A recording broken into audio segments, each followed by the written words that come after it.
नमस्कार। News observer के खास कार्यक्रम विशेष में आपका हार्दिक स्वागत है। मध्य प्रदेश की पर्यटन, संस्कृति और अध्यात्म मंत्री उषा ठाकुर ने ये कहा है कि मदरसे बंद हो जाना चाहिए और इनमें आतंकवादी पनपते हैं। उनका ये बयान राजनीतिक गलियारों में ज़बरदस्त धमाल मचा रहा है। उन्होंने ये बयान ऐसे समय दिया है जबकि मध्य प्रदेश में 28 विधानसभा सीटों के लिए उपचुनाव हो रहे हैं और उषा ठाकुर का ये बयान कई मायनों में इसलिए भी महत्वपूर्ण है कि उन्होंने इस व्यवस्था पर भी सवाल उठाए हैं कि जनता के टैक्स का पैसा अगर धर्मनिरपेक्ष राष्ट्र है, राज्य है, तो वो एक वर्ग विशेष के लिए क्यों खर्च हो। उनकी इस बात को बीजेपी के कई नेता आगे भी बढ़ा रहे हैं। वो ये कह रहे हैं कि यदि मदरसे चालू हैं तो फिर गीता और रामायण के लिए भी कुछ न कुछ किया जाना चाहिए। तो फिर ऐसे में राष्ट्र धर्मनिरपेक्ष नहीं रह जाता है। ऐसे में क्यों पैसा सरकार का विकास के कार्यों पर खर्च होना चाहिए, वो फिजूल जा सकता है। तो ऐसे बयान को लेकर कांग्रेस काफ़ी कुपित है। कांग्रेस का कहना ये है कि ये अल्पसंख्यकों पर चोट है। आज इसी विषय पर चर्चा करेंगे और चर्चा की शुरुआत करें उससे पहले मेहमानों का परिचय जो इस परिचर्चा में भाग लेंगे। बात अगर कांग्रेस की करें तो कांग्रेस से वरिष्ठ नेता हैं आनंद तारानी, कांग्रेस का पक्ष रखेंगे, और बीजेपी से अनिल चौधरी जी हैं, वरिष्ठ नेता हैं, वो यहाँ बीजेपी का पक्ष रखने के लिए मौजूद हैं। आप दोनों का बहुत बहुत स्वागत। और सबसे पहला सवाल आपसे बनता है अनिल जी कि उषा ठाकुर का ये बयान कि मदरसों को बंद कर देना चाहिए, इस पर आप क्या कहेंगे? देखिए प्रकाश जी, माननीय मंत्री जी ने जो कहा उसमें गलत क्या है।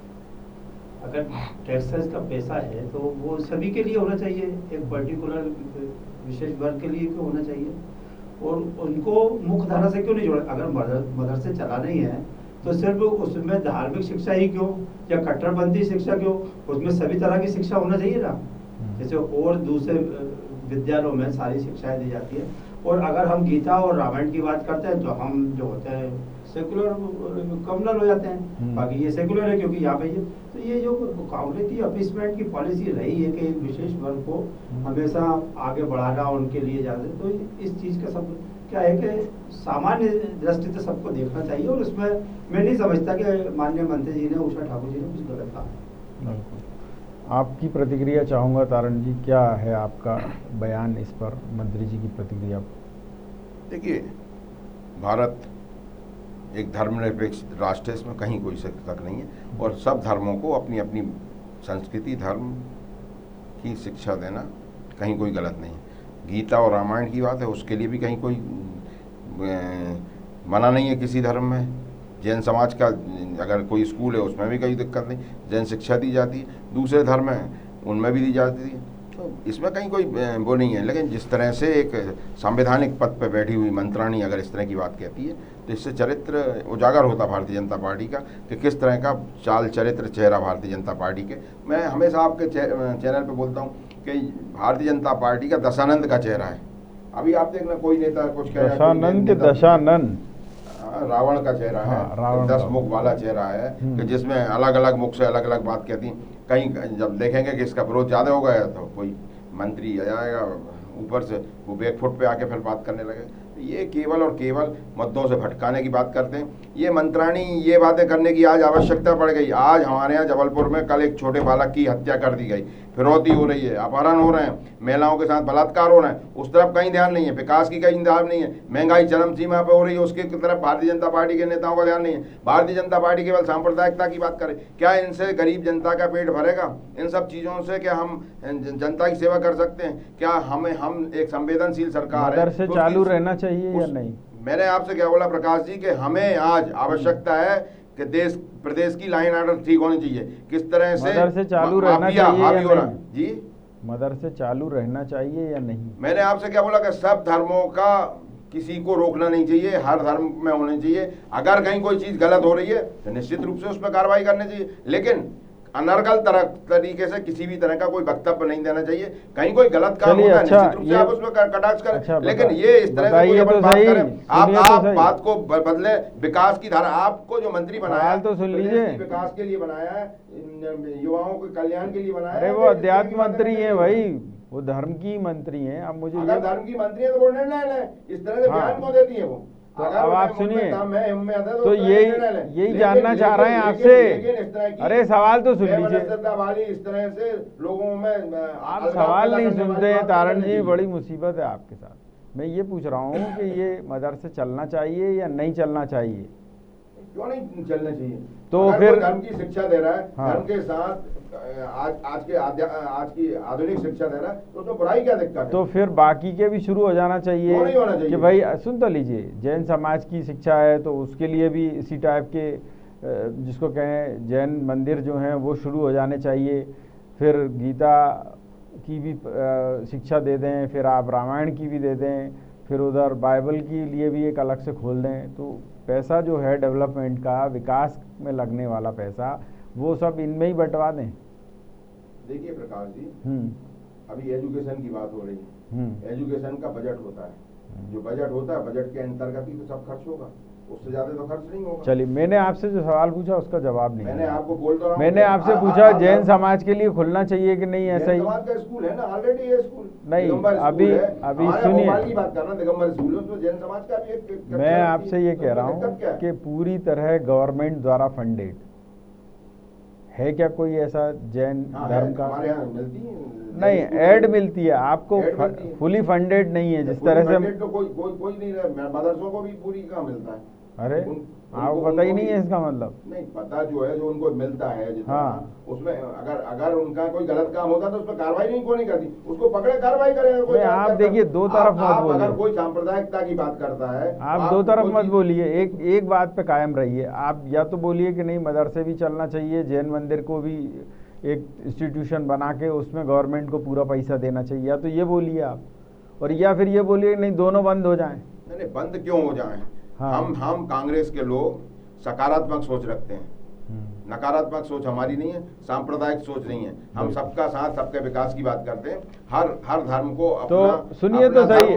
अरे भाई साहब सुन तो लीजिए, लेकिन अगर कोई गलत काम करता है उस पर कार्रवाई करो। लेकिन मैं आपसे पूछ रहा हूँ, सुनिए, सुन तो लीजिए। आज देश को क्या जरूरत है? टेक्निकल हैंड हो, जो हुनरमंद लोग हैं, जो जिसको कहें तकनीकी तौर पर दक्ष हों, ज़्यादा पढ़े लिखे हों, चाहे वो विषयों से संबंधित ज्ञान हो उनको, वो ज़्यादा ज़रूरी है या वो उर्दू पढ़े वो ज़्यादा ज़रूरी है?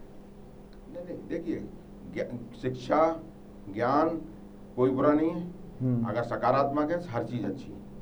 नहीं, ये अभी जरूरत किस बात की है? आप सुन तो नहीं, तो अभी ये क्या इस बात की जरूरत है कि भैया इसने क्या बोल दिया, तो इसने क्या बोल दिया कि आज विकास की जरूरत है? जो भारतीय जनता पार्टी बात करती 15 साल सत्ता में रहने के बाद, 15 महीने के लिए सरकार से बाहर करने के बाद, बिल्कुल सही कह रहे हैं आप, सरकार में रहने के बाद, बिल्कुल सही कह रहे हैं आप, कि अपने विकास से इधर उधर भग रहे हैं। क्या उन्हें पता है क्या ये जरूरी है खरीद फरोख्त का व्यापार करें? क्या ये जरूरत है गद्दारों को लेके आए? क्या ये जरूरत है कि जो लोग भाषण दे लीजिए? चलिए, अब आप आधा घंटे भाषण ही दीजिए, जो लोग विधायक सुन लें आपके, विधायक नहीं उनको मंत्री बना दिया जाए। एक बार पूरा और बोलिए, किस तरह संवैधानिक व्यवस्था इसको और बोल लीजिए, एक बार और बोल लीजिए। मैं आपसे सवाल कुछ पूछता हूँ, आप भाषण देने लग जाते हैं। अपने यहाँ कोई भाषण प्रतियोगिता तो चल नहीं रही है। मैंने इतना पूछा आपसे कि भाई जब गवर्नमेंट का उद्देश्य क्या होना चाहिए, पहले वो सड़क, पानी, बिजली, स्वास्थ्य, शिक्षा पे खर्च करे या फिर इन चीज़ों पे खर्च करे? प्रकाश जी, हाँ, अभी जो परिप्रेक्ष्य चल रहा है, क्या ये मध्य प्रदेश की भारतीय जनता पार्टी की सरकार क्या विकास की तरफ इसका ध्यान है? ये तो केवल चुनावी मूड में खर्च किस पे होना चाहिए? नहीं, बिल्कुल इसी पे ही होना चाहिए। बहुत अच्छी बात। अब मुझे आप बताइए अनिल जी कि ये जो बात कांग्रेस उठा रही है कि आप क्या है गड़े मुर्दे उखाड़ रहे हैं, अब ये बात कहाँ से आ गई कि अब मदरसे बंद होना चाहिए? आप धीरे धीरे करके कांग्रेस के वोट बैंक को न केवल जिसको कहें कमज़ोर कर रहे हैं, बल्कि उनको ध्रुवीकरण भी कर रहे हैं, ऐसा आरोप है उनका। मैं इनका चरित्र बताता हूँ, इनका चरित्र क्या है। ये करते हैं कि साहब हम तो सेकुलर हैं, इनकी सेकुलरता अभी करता हूँ मैं। जब रामायण या गीता के कई सिलेबस में डाल दिया जाता है तो ये क्या यही आरोप लगाते हैं कि आप जो शिक्षा का भगवाकरण कर रहा है और आज बैठ के ये यहाँ पे ज्ञान बांट रहा है। इनको शर्म आना चाहिए ये बात करते हुए। इनके सारे नेताओं ने किया कि आपने जो है शिक्षा का भगवाकरण कर रहा है। सिर्फ एक गीता का कोई पार्ट अगर उसमें सिलेबस में डाल दिया जाए तो ये बिल्कुल चौराहों पे आ जाते हैं। और आज अगर हम इस बात को गिरा के इसको मुख्य धारा से जोड़ना चाहिए तो इनको तकलीफ हो रही है। ये क्या है कि अपीसमेंट की पॉलिसी इन्होंने हमेशा की है, एक विशेष वर्ग को इन्होंने आगे बढ़ाया है, बाकी सब पीछे छूट जाए। एक कोई ऐसा स्कूल बता दीजिए यहाँ पे पूरी तरह से जो है संघ के या उसके द्वारा संचालित और गवर्नमेंट उसमें धार्मिक पूरे तरीके से कहीं नहीं है। सिर्फ एक व्यवस्था इनके ही जो 70 साल के कुकर्म ये वही व्यवस्था का एक नतीजा है जो आज वहाँ से जो कट्टरपंथी निकल रहा है और वही हलाला जैसे और ट्रिपल तलाक जैसे वहीं से पोषित होता है। चलिए, यहाँ मुझे ये बताइए तारण जी कि पहले जो व्यवस्थाएं हो गई ठीक है, पर वर्तमान में तो आदमी की ज़रूरत तकनीकी तौर पर दक्ष होने की है, बच्चों को ऐसी शिक्षा देने की है ताकि वो अच्छे नागरिक बने, देश के प्रति उनमें सम्मान हो। ये नहीं हो कि अपने धर्म के प्रति तो सम्मान है पर देश के प्रति सम्मान नहीं है। अब सवाल ये उठता है कि पुरानी व्यवस्था चली आ रही थी तो ठीक है, अब बहुत दिन चल गई, अब गवर्नमेंट क्यों फंडेड ऐसी संस्थाएं चलाए जिनसे कोई जिसको कहें दूसरे लोगों को कोई लाभ नहीं होता है। ऐसा प्रकाश जी, हाँ, अपन बातें तो बहुत कर रहे हैं, अच्छी बातें कर रहे हैं, है ना, कि लड़कों को पढ़ाएं जी, लेकिन पहले ये बताएं भारतीय जनता पार्टी के लोग कि भैया जब सरकार में आए थे तो आपने बोला 2 करोड़ नौजवानों को हम रोजगार देंगे प्रति वर्ष। तो ऐसे ही तो बजट कम करके ही तो देंगे, उसकी तो बात ही नहीं है कहीं। अब आप किसको रोज आज तैयार कर दो नए लड़कों को, वो तो करना ही चाहिए, वो तो पढ़ ही रहे हैं, वो फिजूल खर्ची ऐसे ही तो रोकना चाह रहे हैं। फिजूल खर्ची फिर आपने क्या घोषणा पत्र में क्यों बोला भैया कि हम 2 करोड़ नौजवानों को नौकरी देंगे, रोजगार देंगे। आज 10, 12, 13 करोड़ नौजवानों को नौकरी देना था, पता चला 1 करोड़ बेरोजगार हो गए। तो किस तरह की व्यवस्था भारतीय जनता पार्टी चाहती? केवल और केवल सांप्रदायिकता के अलावा इनके पास कुछ नहीं है, केवल और केवल तोड़ फोड़ के अलावा कुछ नहीं है। केवल और एक दलित बेटी जो हाथरस में मारी गई उसके बारे में कोई धरना आंदोलन कुछ नहीं, एक शब्द नहीं बोला। जो लोग मध्य प्रदेश में धरने आंदोलन कर रहे थे कल, वो कहाँ थे उस समय? उनमें एक आदमी ने भी कोई स्टेटमेंट दिया अपना? इस तरह का चरित्र है आपने दिया क्या? इनका चरित्र और केवल सत्ता प्राप्ति का, इन्हें केवल और केवल सांप्रदायिकता के नाम पर लोगों की लाशों पर चढ़कर सत्ता के शिखर पर चढ़ने का, इसके अलावा इनके पास कोई वो नहीं है कि सत्ता के लिए कुछ भी कर सकते। इन्हें धर्म से मतलब नहीं, इन्हें कर्म से, केवल कर्म करना है और सत्ता प्राप्त करना है, इसके अलावा कोई काम नहीं। बहुत बढ़िया, क्या बात कही आपने, इन्हें कर्म करना है, इन्हें धर्म से मतलब नहीं। अब ये अनिल जी ये बताइए कि तारण जी ये कह रहे हैं कि आप जो है ये एक दलित बेटी का मामला आपने नहीं उठाया और कल एक दलित बहू को जो है इनके पूर्व मुख्यमंत्री कमलनाथ ने आइटम कह दिया तो सबके सब उबल पड़े। और वो बिसाहू लाल सिंह की बात ही नहीं करी इन्होंने कि बिसाहू लाल सिंह क्या बोल रहे, रखेल है, क्या चरित्र है भारतीय जनता पार्टी के। किसी ने बोला एक सब? बोलिए, आप ही बोलिए अनिल जी कि भैया बिसाहू लाल सिंह के बारे में आपका क्या ख्याल है? आज माफी मांग ली सरकार ने, उस पे प्रतिद्वंदी है इसलिए उनके बारे में कुछ भी बोल देंगे। उसके बारे में कोई भारतीय जनता पार्टी के एक नेता ने सरकार ने माफी मांग ली उस पे। किसने माफी मांगी? आपको आज पता ही नहीं है शायद। अरे हमारे कमलनाथ जी ने तो बोल दिया कि अगर किसी को बुरा लगा हो तो ठीक है, नहीं किसी को क्यों, आपने ये क्यों नहीं आपने ये क्यों नहीं कहा कि नहीं इमरती जी अगर आपको बुरा लगा? नाम नहीं लिया उन्होंने किसी का, कमलनाथ जी ने किसी का नाम नहीं लिया, बगैर नाम के बात करी थी। और भाजपा ने केवल भ्रमंडर इसलिए बता दिया। चलिए अब उनका बयान आने दीजिए, भारतीय जनता पार्टी को अनिल जी की बात आने दीजिए, अनिल जी की बात आ जाए। दलित की बात करें, महिलाओं की बात करें, इनके मुंह से बेईमानी है ये सारी बातें। अगर मुख्यमंत्री उस समय तत्कालीन मुख्यमंत्री अपने मंत्री का नाम नहीं जानते, वहाँ पब्लिक से पूछ रहे हैं कि क्या नाम है, और मेरे को तो सावधान के आइटम, तो शर्म आना चाहिए उनको कि अपने पूर्व मुख्यमंत्री, अपने मंत्री का नाम नहीं मालूम उनको, तो उन्होंने क्या विकास किए होंगे और क्या लोगों के या जनता के जो अपने मंत्री का ही नाम नहीं जानते हो। शर्म आना चाहिए बात। और दूसरा, आपका तो चरित्र है ना, कोई सोट माल कहता है कांग्रेस का लीडर, कोई आइटम कहता है, कोई कमर में हाथ डालता, तो ये तो आपका चरित्र बिल्कुल सामने आ रही है जनता के कि आपके नेता और आपके लोग किस चरित्र के लोग हैं जो महिला का सम्मान नहीं करते। और यहाँ बैठ के आप दलित की और उनकी बातें करते हैं। तो दलित को उत्पीड़न में आपकी जो दूसरी सरकारें वहां पे चले जाइए, आप बलरामपुर का नाम थोड़ी लेंगे, बलरामपुर का आपके मुंह में दही जम जाता है। वहाँ की बात क्यों नहीं करते? वहाँ क्यों प्रियंका गांधी और राहुल गांधी क्यों नहीं गए? क्योंकि वहाँ पे आपकी सरकार है, वहाँ आपको नहीं दिखेगा। और वहाँ पे जो आरोपित है वो जो है आपके वोट बैंक की एक हिस्सा थे, इसलिए वहाँ पे आपने कुछ नहीं किया। तो आप ये बातें कर रहे हैं, यहाँ पे बेईमानी बातें कर रहे हैं। लिहाजा ये है कि आप जो है अपने नेताओं को समझाएं कि इस तरह के कोई बयान ना दें जिससे कि आपकी थूथू हो पब्लिक में। चलिए, यहाँ अभी भी कमलनाथ जी ने जो है माफ़ी तो नहीं मांगी इमरती जी से। उन्होंने ये कह दिया अगर किसी को बुरा लगा हो तो खेद व्यक्त करता हूँ। तो अब बीजेपी का क्या है स्टेट? क्योंकि बीजेपी कह रही है कि डायरेक्ट माफ़ी मांगनी चाहिए थी। उधर मंत्री जी ये कह रही हैं कि अगर एफआईआर नहीं हुई तो वो आत्महत्या कर लेंगे।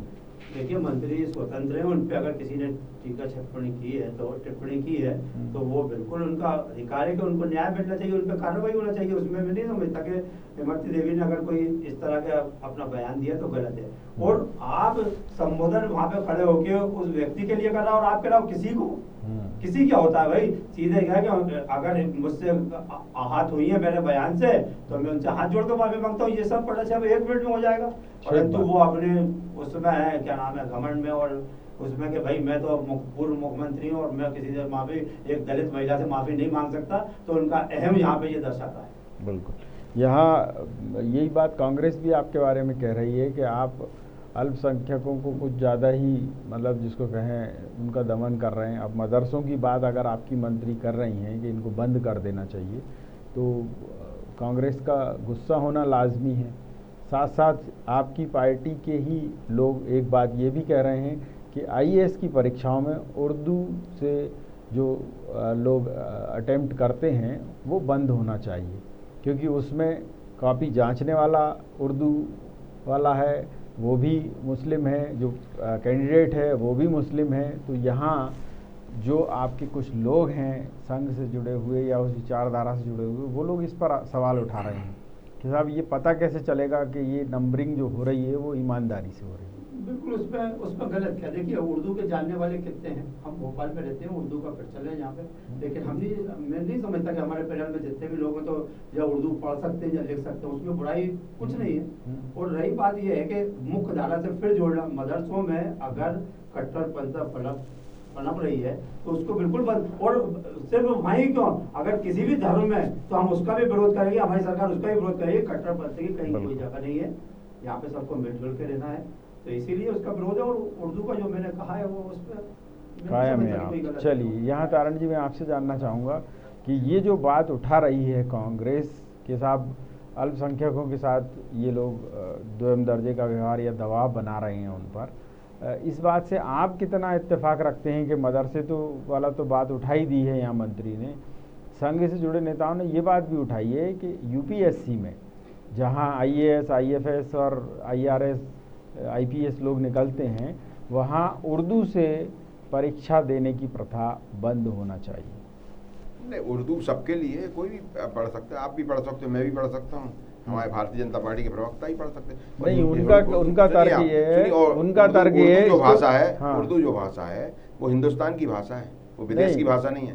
मैं आपको मैं आपसे क्यों लिखने में, अगर आप जानते हो कि पढ़े लिखे तो क्या दिक्कत? अरे उर्दू, अरे भाई अल्पसंख्यकों की, मैं क्या बोल रहा हूँ, सुधारने की बात करिए आप। उसी धरने पे आप चल रहा है जो 50 साल। भैया, या तो आप बोल दो या मैं बोल दूंगा। आप बोल लो पहले, फिर मैं बोल लूंगा। बोलिए आपने जो बात, अरे आप मेरी बात खत्म हो या फिर बोल।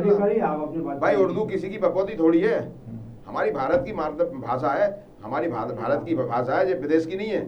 उर्दू हिंदुस्तान की भाषा है, कोई विदेश से नहीं आई है ये। और इसमें किसी की बकौती नहीं है, किसी का उसमें वो नहीं है कि भाई यही पढ़ सकते हैं दूसरे नहीं पढ़ सकते, कोई भी पढ़ सकता है, इसमें हमें करना चाहिए। दूसरा ये पारुल साहू के बारे में आपके मंत्री ने किस तरह का बयान दिया, केंद्रीय मंत्री ने। अभी विषय पे आइए मैंने सवाल सुनिए, अभी मेरा सवाल हो गया, अभी सुनिए, मैंने उर्दू के बारे में अभी तरह की बात करी इन लोगों ने। अरे भाई, माफी नहीं मांगे गई, उर्दू पे आ जाइए, पारुल साहू पे मत जाइए। केंद्रीय मंत्री ने बोला है। चलिए ठीक है, उनने बोला है तो वो जाने। अब आप मुझे ये बताइए कि उर्दू से यूपीएससी की परीक्षाएं होना चाहिए या नहीं होनी चाहिए? देखिए, अगर हमारे संविधान में व्यवस्था है तो संवैधानिक व्यवस्था की, संविधान में जो संविधान में कोई ऐसी व्यवस्था नहीं है। मैंने आपसे क्या बोला, संविधान ये तो सरकार ने की है कि हाँ ठीक है आप उर्दू में भी दे लो। सरकार ने की है तो सरकार की बात तो सबको मानना पड़ेगी ना भाई। तो सरकार अगर इसे खत्म करती है तो कांग्रेस इसके पक्ष में है। ये समय बताएगा, अभी गए आप इस बारे में क्या बोलेंगे। तो अभी आप मदरसों का विरोध कर रहे हैं। जनता पार्टी सुन तो लीजिए, देखिए प्रकाश जी, भारतीय जनता पार्टी देश की पूरी व्यवस्थाएं बदलना चाहती, आप लोगों के चेहरे पे मास्क लगाना चाहती, बंद करना चाहती, आपका चेहरा भी, कि प्रकाश तिवारी भी आवाज नहीं निकाले इसकी। तो ये भारतीय जनता पार्टी की जो तकलकी नीति है, जो इनका जो चरित्र है, केवल और केवल दमनात्मक है, दमनकारी चरित्र है। और इस चरित्र को आप इसके फेवर में हैं कि नहीं? मैं संवैधानिक व्यवस्थाओं के फेवर में हूँ। जो काम गलत होगा बिल्कुल उसका पूछ। सरकार अगर ये बंद करती है उर्दू में यूपीएससी की परीक्षाएं, तो आप इसके फेवर में रहेंगे या इसके विरोध में रहेंगे? कोई जो भी व्यवस्था चल रही है, मैं एक बात जानता हूँ प्रकाश जी, अगर जो व्यवस्था चल रही है वो ज्ञान, कोई सी भी उसका भाषा का हो, ज्ञान कोई बुरा नहीं होता। तो ऐसा करें रूसी में शुरू करा दें क्या? क्यों, क्या दिक्कत है? हर भाषा का हिंदी को छोड़ के बाकी सब में करा दें। किसको छोड़ के? हिंदी को छोड़ के बाकी सब में करा दें। मातृभाषा है प्रकाश जी। तो फिर क्यों, फिर सवाल सुनिए, मैं हमेशा बोलता हूँ कि हिंदी को हमें सर्वोपरि रखना चाहिए, सबसे ऊपर हम हिंदी रखें, इसके बाद जिस क्षेत्र में हम रहते हैं उस क्षेत्र की भाषा हो, और इसके बाद अंग्रेजी हो। मैं आपसे यही पूछ रहा हूँ कि इस देश को तभी एक सूत्र में बांधा जा सकता है जब एक ही भाषा हो, और वो भाषा हिंदी हो सकती है। हमारे देश आप कह रहे हैं कि नहीं, सब में कर लीजिए। इस देश की संस्कृति अनेकता। चलिए बताइए अनिल जी, क्या संस्कृति और ये एकता अनेकता ऐसे आएगी क्या अलग अलग भाषाओं से? विरोध नहीं कर सकते, मैं चैलेंज कर रहा हूँ, लेकिन संस्कृत का होगा या हिंदी का होगा तो ये नहीं, संस्कृत का भी क्यों विरोध करेंगे? अरे संस्कृत का भी हम क्यों विरोध करेंगे भाई? क्यों करेंगे? अरे संस्कृत हमारी मातृभाषा है, भारत की मातृभाषा संस्कृत। ये आपने चरित्र बताया, ये आपने अपना चरित्र बताया। अभी संस्कृत की बात, ये आपने अपना चरित्र बनाया था। अरे संस्कृत तो आपका है, अरे संस्कृत तो हमारी मातृभाषा, हमारे अरे जैन, अरे मैं जिस धर्म में पैदा हुआ उस धर्म में संस्कृत का ही सबसे ज्यादा वो है।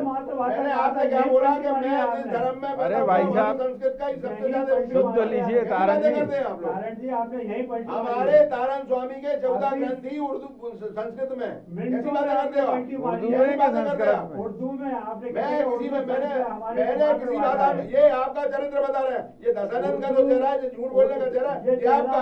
मैंने हर भाषा का सम्मान किया। अगर प्रकाश जी ने बोला, रूसी ने, मैंने बोला रूसी भाषा भी हमें सीखनी चाहिए, कोई भाषा का विरोध नहीं है। लेकिन आपका जो चरित्र है दशानंद का चरित्र है, और आप यही झूठ बोल रहे हैं, आप इसी चैनल पे झूठ बोल रहे हैं। चलिए ठीक है, अब मुझे ये बताइए अनिल जी, क्या हिंदी ही पूरे देश को एक सूत्र में बांध सकती है या फिर ये उर्दू बांधेगी सारे देश को एक? देखिए तिवारी जी, सीधी सी बात है कि ये जो है व्यवस्था है उर्दू में, फिर कह रहा हूँ कि कितने लोग जानते हैं क्या उर्दू में नोट शीट लिखी जाता है? नहीं, वो तो तारण जी नहीं जानते। खैर चलिए, हाँ आप ये कहे कि एक वर्ग को खुश करने के लिए ये इस तरह के बयान। अरे वर्ग की बात कहाँ से आ गई ये? अरे आप ये क्या है कि डाल रहे हो भाई, बातें करते हो आप जिन समाज की आप पैरवी तारण कर जी रहे आज बहुत हो, आप गुस्से में ईमानदारी से भी उनके नहीं हो। आप जिस समाज की पैरवी करते हो आप ईमानदारी से उनके साथ नहीं हो, कैसी बातें करते हो?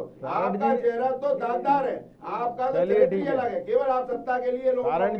तारण जी उनको अपना कंप्लीट कर, आपने जिन लोगों के लिए पैरवी की आज वो नहीं है, वो समाजवादी पार्टी और बीएसपी की तरफ। और हमारी जो शहर पैरवी है इस देश के और प्रदेश के अंतिम व्यक्ति तक के लिए, हम किसी समाज की और जाति की बात नहीं करते, हम जाति और समाज की बात नहीं करते, हम इस देश के प्रत्येक नागरिक की बात करते। कांग्रेस किसी जाति पंथी की बात नहीं करती, समाज के अंतिम पंक्ति के व्यक्ति जो बैठा है उसके उत्थान की बात करती है। और उर्दू की बात तो करेंगे आप? मैंने आपसे क्या बोला जी कि हम हर धर्म का सम्मान करते हैं, हर भाषा का सम्मान करते हैं, हर वर्ग का सम्मान करते हैं, और जिसके साथ ज्यादती होगी उसके साथ हम खड़े हैं। बिल्कुल, और इसको बंद नहीं होने देंगे, ये भी बताइए। ये बंद होने नहीं होने का काम संवैधानिक व्यवस्था है, संविधान में जो मर्यादा है उसका पालन होना चाहिए, बस 1.5 साल, इसके अलावा नहीं। सरकार तो बंद कर, सुन तो लीजिए, सरकार की मंत्री कह रही है कि वो तो चालू नहीं रहना चाहिए, बंद होना चाहिए, तो अब क्या करेंगे आप?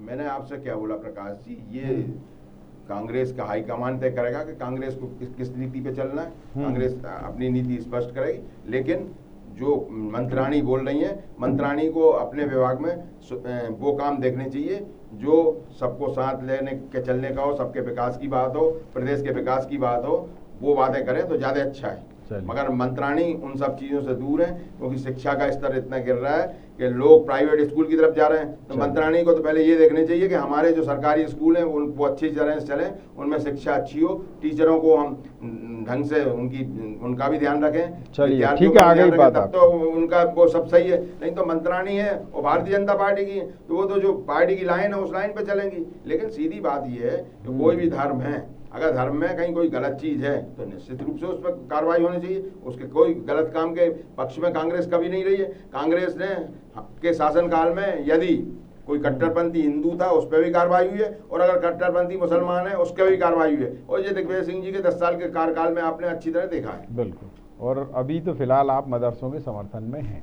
चलिए, हम हर उस व्यवस्था के समर्थन में ठीक है, जो सब अच्छाई पैदा करती है। ठीक है। अनिल जी, मुझे ये बताइए कि अब यहाँ तारण जी तो कह रहे हैं कि नहीं, कांग्रेस जो है वो मदरसों के समर्थन में है।